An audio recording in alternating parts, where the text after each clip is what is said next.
In our pursuit of economic growth, mankind has traded nearly half of nature, which is also our biggest asset, for cash and technological development. Among other consequences, we now face the question, what do we do with 250 billion tons of pure carbon in the atmosphere that is melting the ices and warming the oceans in an unprecedented way? Do we keep playing blindsided, or do we start participating in solutions on an everyday basis? And how exactly do we do that? Is one person actually truly making a difference? Let's find out from our next guest, who is an avid entrepreneur with over 25 years of experience in energy markets and who is now working on the next big project, linking the creation of money to the creation of natural wealth through taking carbon from the atmosphere back to Earth. Please welcome Carl Pendragon. So hello, Carl, and thank you very much for being here. Welcome to the Online Crypto Summit. Oh, thank you for being here. So could you tell us a little bit about yourself, about your background, and what brought you on the path that you're currently taking? Well, I was raised in a diplomatic family, so I had the interesting life of moving every two years to a new country. And the only thing we found was were American schools. So I was educated in American schools all my life, living in Asia, in America, in Europe with diplomatic parents. And so it was a very mixed upbringing. I saw many cultures, and I think I was quite influenced by that, seeing the world in so many different ways, learning different languages. And I became quite philosophical, I think, at a very young age. I saw what's going on in the world. I saw deep injustice, environmental destruction. Much later in life, I realized that our pursuit of economic growth is linked to the degradation and destruction of nature. So I saw a link between our pursuit of happiness and the destruction of the natural world, which is very, very troubling. And that led me to what I'm doing now, which is called Skymining. It's basically the process of bringing carbon back to the earth and putting it back in the ground in a very scalable and very profitable way. So we're addressing one of the biggest issues in the world, but in a way that generates profits. Wow, that sounds very interesting. Can you elaborate a little bit more on that? What is Skymining? Well, Skymining, we're very lucky because the name actually, it means exactly what we do. We mine the sky for carbon. Mankind has put almost 1 trillion tons of CO2 in the atmosphere, which is still there. We have put much more up there, but there's 1 trillion tons of CO2, which is still in the sky. And it's by many people, or by most people, considered a problem too big to solve. But we measured the carbon inside the CO2 to be 250 billion tons of pure carbon. And carbon is an asset. People forget that CO2 is the basis of all life. All plants breathe in CO2 to build themselves. All animals, including humans, eat carbon from plants. And without CO2, there would be no animal life and no plant life. So it's actually a generating and a creator of life, but it has been villainized by scientists, by politicians. It's a very bad negative thing, and CO2 emissions are all horrible. And by creating this kind of language and saying it's a problem too big to solve, then we're stuck in a dead-end road. So Skymining recognizes the carbon inside the CO2 as maybe the biggest asset in the world. And if you think about it, the Mideast has taken vast oil wealth and burned it in Europe and America and Asia, and now it's in the sky. We found gold and coal and gas all over the world and burned it. I mean, we're burning these things at an enormous rate. And we've basically just moved carbon from the earth to the sky. The carbon is still intact. Nothing has changed. The resource is identical to when it was in the ground.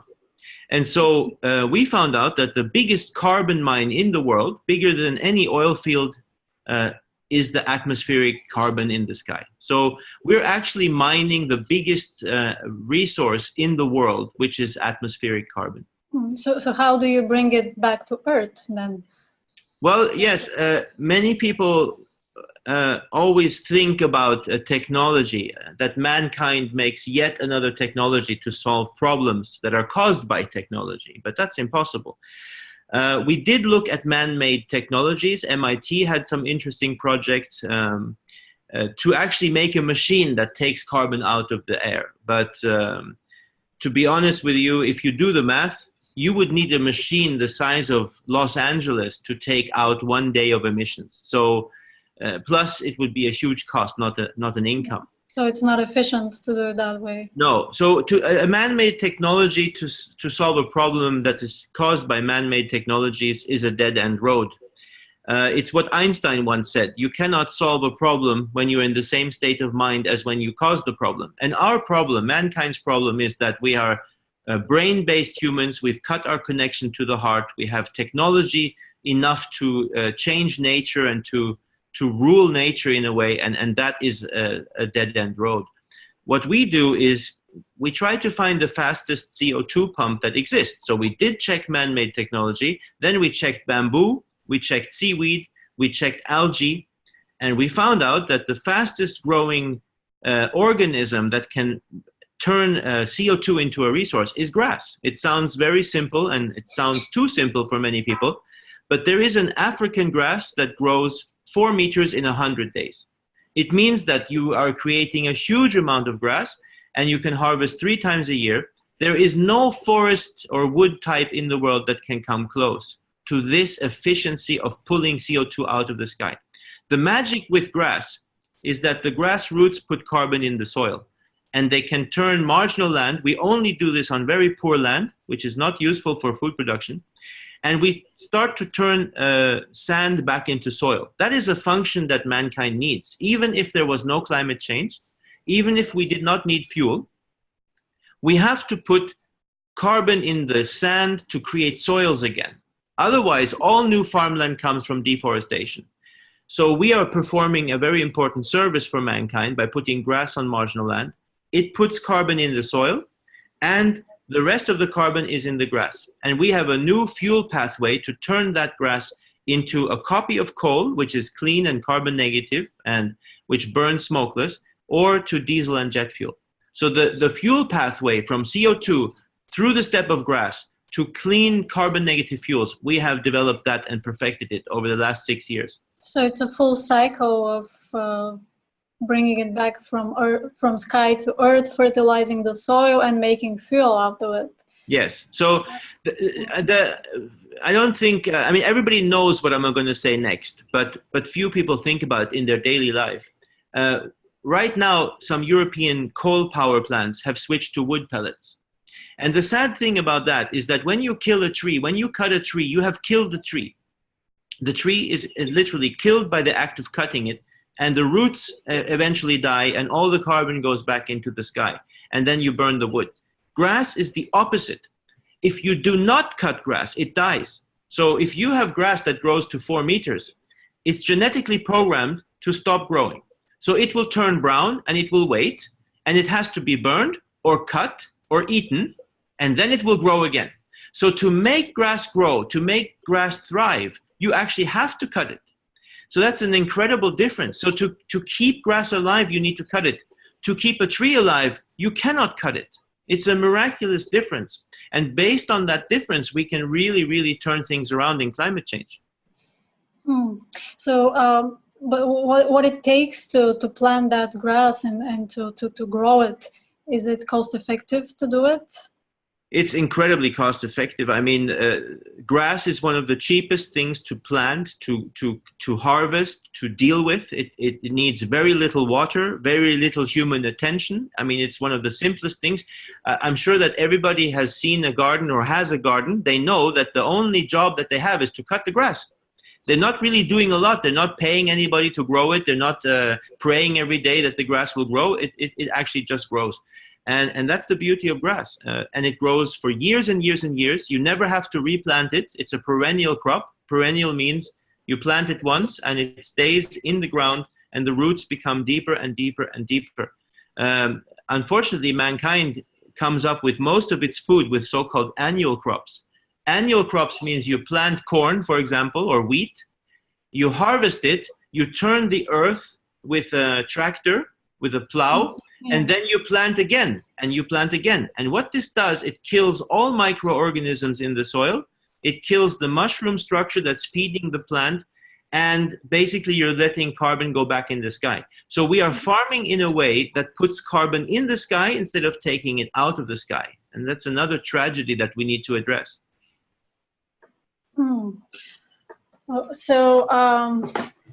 So what is the current state of that project? Can you fill us in? What are you currently doing with that? Well, first of all, our main goal was to make it very profitable to reverse global warming. To make it very profitable to create soil on sand. So that was our main focus. So it took us many, many years to perfect the supply chain, the value chain, and the financial and the economic, the financial and the industrial process to maximize profits. Now that might seem a bit harsh. Why do we pursue profit to this extent? Well, it's what I said at the beginning of our conversation today. The pursuit of profit in society is today in conflict with nature and natural systems. We are destroying, for example, a forest owner. To make a profit, they have to cut trees. So they need to kill to make money. A person who owns a pig farm has to kill a pig to make money. It's an insanity, actually, that mankind needs to kill to turn nature into cash. And we have turned half of the planet into cash. Half of the forests are lost. Almost all rivers are polluted. The oceans are full of plastic. So it's clear that our pursuit of economic growth and personal prosperity is in conflict with nature. And that will end with trillionaires living on a dead planet and a middle class that's completely destroyed, and then billions of poor. And so what we have done, so to answer your question, we were a consortium of 5 companies. A technology company was involved. And we were involved in the concept and the platform of Skymining. What I mean with platform is that we need to be able to attach the act of Skymining to a consumer transaction. So for example, when you go and buy a flight, we can attach Skymining to the flight. When you fly to New York, we remove more CO2 from the sky than your flight emitted. And that way, your trip to New York is regenerating nature. You're actually making the world better because you flew to New York. So how does that work, though? Can you explain a bit? Mm-hmm. So what we did in this consortium of 5 companies, which includes technology, we have invested 15 million euros so far. And 5 million euro of that is for the concept and the platform. And so our position is this: the world did not need another company, a sexy startup that deals with climate change, or another Tesla. I mean, the world needs Tesla to become huge, and we need 10 copies of Tesla. But our position was that right now we need to go beyond a company and create a concept, a systemic change. The world is stuck in a systemic problem, that the pursuit of economic growth is destroying nature. So how do we change that systemic problem? Well, we need to connect your pursuit of profit. Let's say you want to earn more money next year, and the next year even more, to buy a better house. Or a company wants to have higher profit every quarter, which almost every company wants.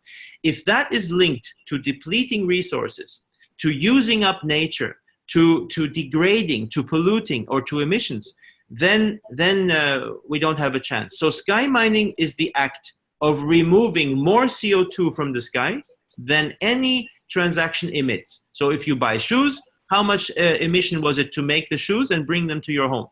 When you buy a car rental, how much emission is it to build the car divided by the hours you use it? And how much emissions for the gasoline?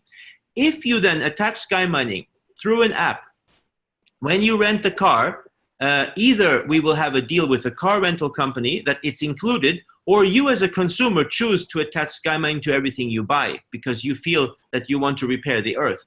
The beauty is that when you do that, for example, I can talk to you personally and ask you straight out if this would be interesting for you, that every time you buy something, a little bit of money goes to a Skymine. A Skymine is a piece of sand where we plant grass for you, and it removes the emissions of your life. And you will become the owner of a bigger and bigger farm, and it's an asset. So you are saving money, you're building a financial asset and a natural asset. You're building nature in sand. You're creating a thriving farm where people have an income and a thriving community. So you are just continuing with your life as usual for a while. You're just buying things, you're traveling, you're doing what you do, but all the time you're Skymining. And that means you are the steward of a bigger and bigger farm, and you have an income from this farm. So two things happen with your sky mine. It becomes worth more every year, and you have an income from the product sales. So when we turn this into a clean fuel, we give you a share of the fuel sales. So you're actually making money on reversing your carbon footprint, on reversing climate change. And that was our mission, that was our goal, to make it more profitable to heal the earth than to harm the earth. And that's when we think the masses will engage. I mean, there are many people who want to help the world anyway, like they want to give donations, or there are many beautiful investment funds that are now deliberately investing to make a positive impact. It's called impact investing, the fastest growing investment field in the world. But 95, 96, 97% of all investments are destructive to nature still today. This needs to change. Oh, so this is a wonderful idea. So basically you're saying that people will keep shopping, but they will offset their purchases with sky mining, and they will make profit along the way. Am I getting it right? You are right. Very nice. But I was interviewed by The Economist the other day in London on stage, and they asked a very important question, and I want to answer that even though you haven't asked it. They asked me, is there a moral hazard? So in other words, if you go to a private jet owner, I mean, Leonardo DiCaprio, for example, is famous for being an amazing, wonderful fighter for the climate. He's doing a wonderful work. Unfortunately, he takes a private jet to fly to the climate change events. And the media jump on him for that. And they call it hypocrisy to use a private jet to fly to a climate change event. But we feel it's wrong to criticize people and tell people to change their behavior and tell him he's wrong to use a private jet. It's not the right approach. I think we should surrender to the fact that some people have private jets, want to use them, and some people have a private yacht that has huge emissions. Every hour they emit more than 1,000 cars. We just have to surrender to this fact and allow them to attach sky mining to their private jet or private yacht and make the world better. But what is the moral hazard? It means that what if a private jet owner says, okay, I'm sky mining now, so I can fly as much as I want. I don't need to fly less. I don't need to change my lifestyle. That is a potential moral problem that people continue with so-called bad behavior if they have sky mining. The good news is this. Sky mining is something that happens in two stages. So first is the act of grass removing CO2 from the sky. So if our friend Leonardo flies to France, we will remove 120% of his emissions, and he has made the world better, not worse, for this flight. And that's a wonderful thing. But the second stage of sky mining is that we turn the grass into liquid fuels, like jet fuel. So in about 2 years, maybe maximum 3 years, that jet will be filled with jet fuel made out of CO2. And now there is no moral hazard. Now you are actually flying with a fuel that's made out of CO2, a fuel that has repaired the earth in its production process, because this fuel has put more carbon in the soil than it emits when you use it to fly. So that's the beauty of sky mining. It has a first stage that could create a moral hazard, that people continue bad behavior, but the second stage replaces the products to good, clean products that are carbon negative. Very nice. So can you speak a little bit about the technology behind it? And you said that people will monetize on the sky mining. How will that work in practice? Well, yes, I mean, a very big and famous concept now in technology is the blockchain. I think the correct name for the blockchain now is distributed ledger technology. That's really the name we should be using, because that's the miracle, in a sense, that 1,000 computers have the same ledger on each computer and can make sure you can never sell anything twice or create a coin twice, that it's unforgeable.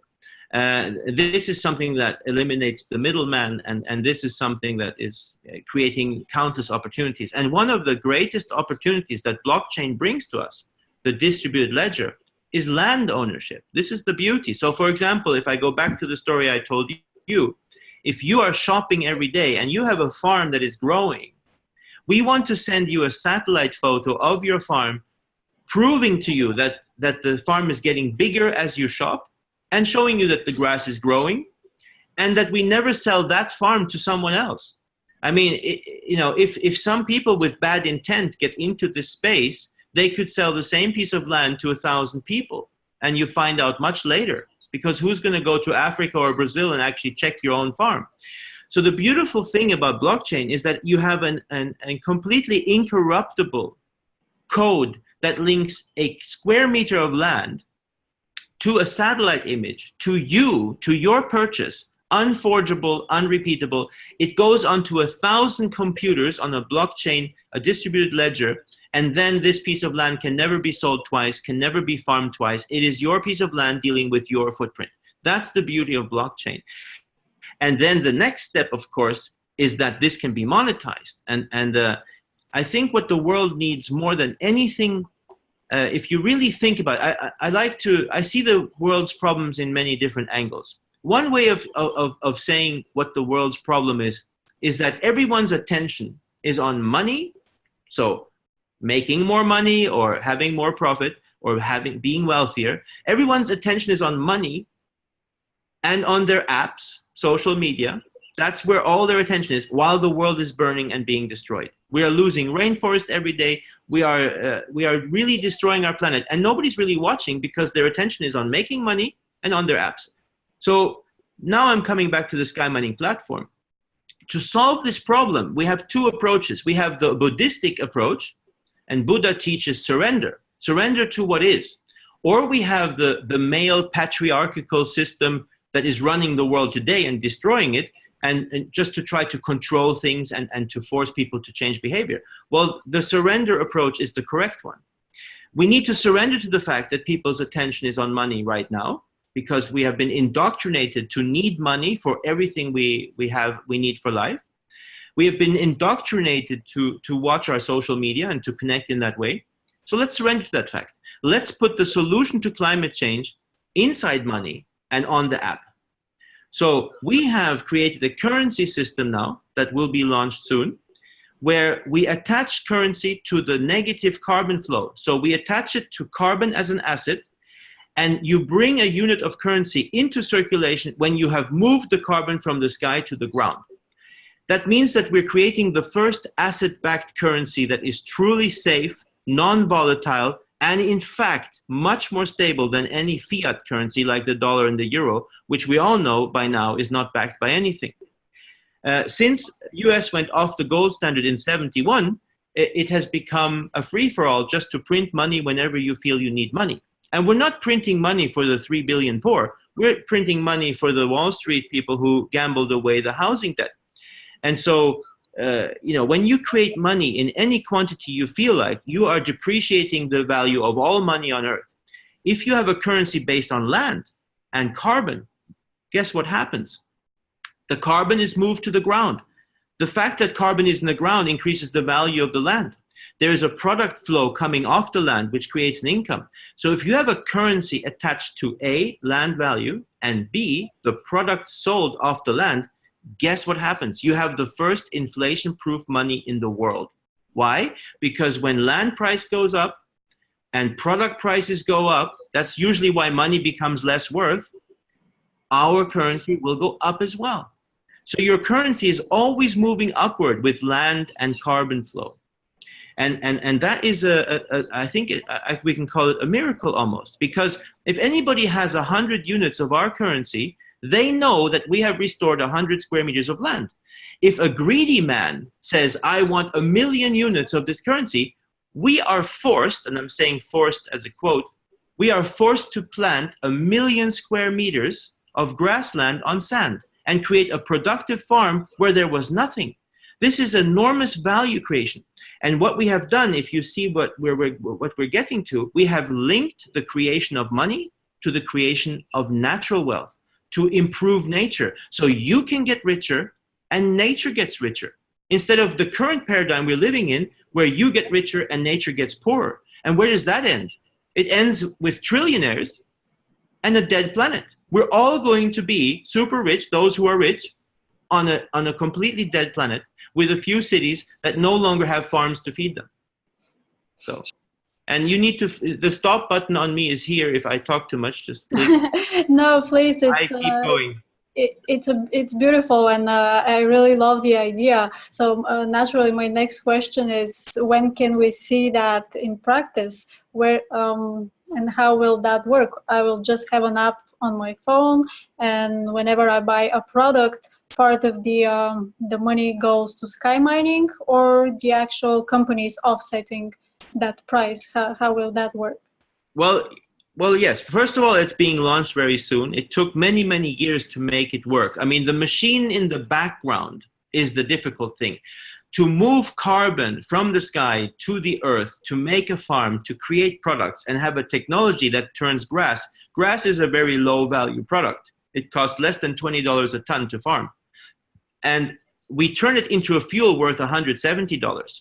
So the profit margin is enormous. Now that technology and that production pathway was the hard part, because it's like the engine in a car. When you come to a vehicle, you see a beautiful car and you might fall in love with the leather seats and the look and the nice tires.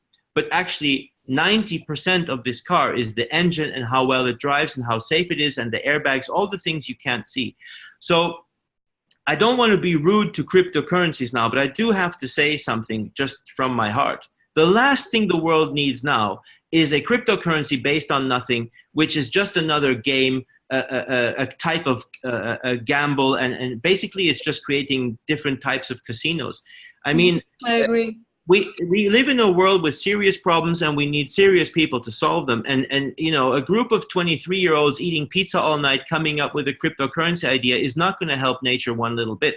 I think every company should ask themselves a simple question now, and every human: what am I doing to heal nature? How am I contributing as a company or as a person to regenerate nature, to heal nature, to make this earth good again? We have ruined a lot. What are we doing to?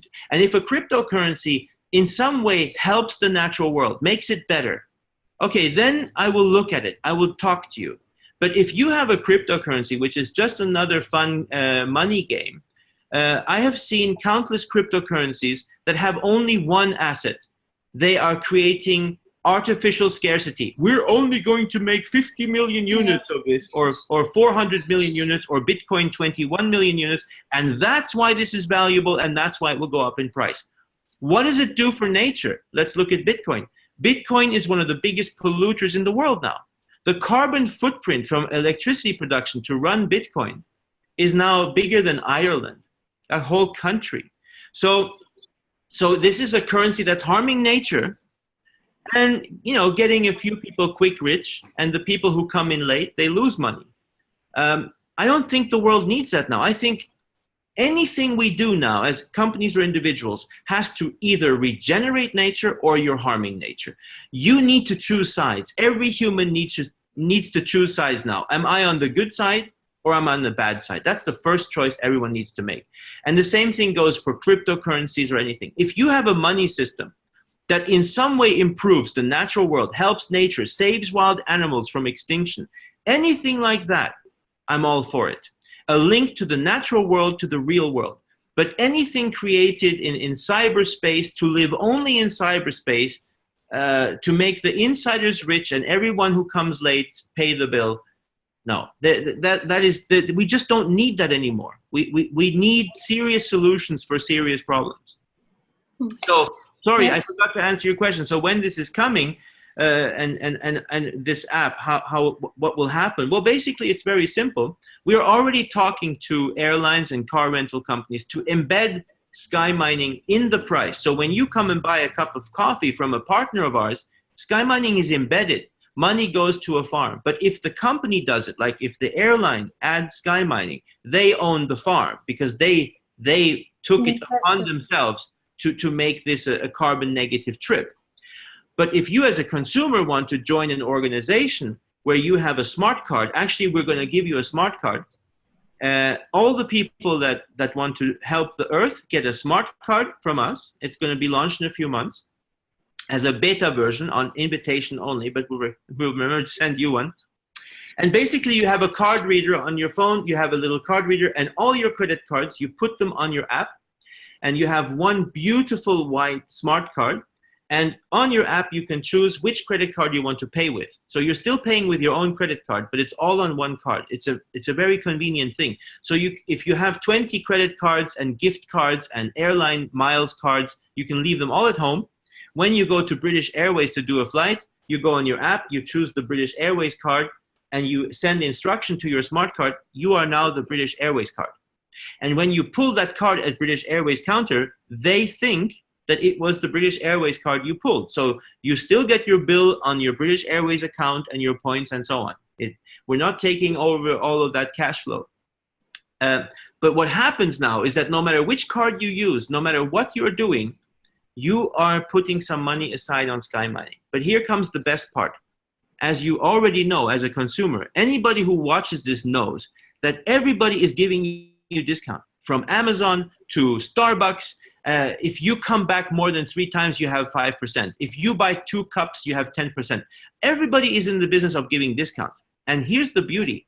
We are going to attach this smart card to the same discount system. So when you come and see a price of a book, of a trip, of a car rental, you will be paying the price you see or less. Skymining will be embedded. It's not like you have to add 1 or 2% to all your expenses now, because everybody's giving discounts. So we embed Skymining into the discount, and you use part of your discount to make the world better. And now the proposition is simple. Which consumer would like to have all their credit cards in one? Every time they pull their card, they get the price they see or lower, and they're regenerating the earth. Now that's a beautiful proposition. It is. I'm up for it. Good. Let me just say one final thing on that subject. We do not think that any company, in a traditional way where you hire the best marketing company, hire the best PR company, and you have huge investors, and you grow and grow and grow and grow. Amazon has an amazing growth story, for example. We don't believe, though, that any company can become big enough to solve climate change. But what we do believe is that the people of this world are sick and tired of a small, tiny elite consuming the natural resources of this planet for their own personal gain. I think consumers would embrace the fact to take their planet back and say, you know what, this is our planet. We love the forest. We love the wild animals. We don't want to watch until every wild animal in Africa is killed. We actually need to take action now. I think the people will embrace this. So what we need to give the world is a small gift. We need to give the world a gift, which is that you can attach the act of doing good to your life. The habit of helping the planet, regenerating nature, doing the CO2 removal with Skymining. We need to give you a gift to attach it to your existing habits. Because to tell the world, please change your behavior, is not going to work. There are many groups asking people, fly less, use the car less, take a bicycle to work. But then at the same time, there's 100 million people in China waiting for their car. So while people in New York and Amsterdam are cycling more, 100 million people in China want a car. So globally, it's just not going to work. So we need to accept the way the world is and find something that we can attach to existing habits. So let's say that that people embrace this globally. Will there be enough sand and land to plant the grass? Yes, tragically, the answer is yes. I can give you the numbers. Every year, first of all, we have 1 billion hectares, more than 1 billion hectares of marginal land, which has been destroyed. But I can give you the lower, easier number to understand. Every year, mankind loses 12 million hectares of farmland, of arable land, to desertification. And we have a population growth on Earth between 70 and 80 million humans per year coming and joining our party. And that means we need to find 12 million hectares that we lost and 5 million hectares to feed the population growth every year. So we need 17 million new hectares of farmland every year to feed the planet. And guess where most of that comes from? Forests. That's the sad short story. It comes from forests. We need to deforest to feed the planet.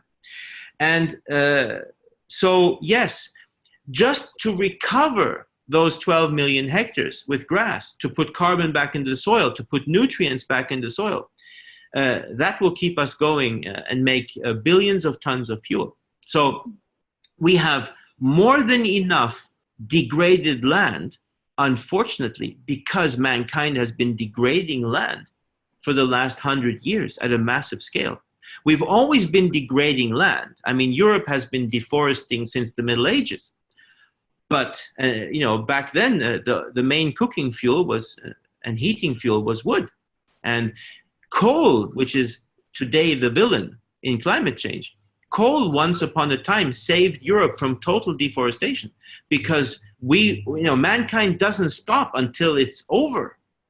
Like a little puppy will not stop eating until all the food is gone. It doesn't have a stop mechanism. There's an instinct there. So we don't know how to say stop. So yes, we have an enormous amount of land to recover and to put carbon back in the soil. So there's more than enough work to do. But does that mean that eventually we'll be replacing forests with grass? No, not really. Right now we have something called marginal land in the subtropics, which is a huge and growing phenomena. The desertification is happening mostly in the subtropics. I mean, in Europe, the right thing to do in terms of climate change is to reforest. In India, they are reforesting. In China, they're doing amazing work to create forests to stop the advancement of the deserts. So reforesting is a huge, important task. I'm not against that. I'm against using forest as a fuel, because like I said, you cut a tree, you kill the tree, and it's not really positive. But to reforest in order to leave the forest in place, that should be done where there was forest and where we need the forest back. The grass is perfect because it grows on sand. Almost nothing grows on pure sand, but grass does. So that's why grass is the miracle fix for millions of hectares of sort of marginal desert-like land. Great. Well, Carl, thank you very much for this very insightful conversation and very hopeful for the future. And I'm sure that our community will appreciate everything they learned, and they will join you in this journey. Thank you. Thank you so much. Yeah, we will put some links on the page for people to follow you and to learn firsthand when this will be available. Excellent. To the public. Thank you so much. Thank you. Yeah, so a big part of this event was to actually show people that blockchain is not just about making money and getting rich quick. And one of the most amazing things that I learned, and people along the way learned, is that the most useful thing so far is the proof of impact concept. And this is something that you fall into that category as well, bringing technology to actually measure social impact and to monetize on it. So it's a big movement going on into this sphere, and I'm very grateful that in some small way I'm part of it. So thank you for being here. Thank you very much.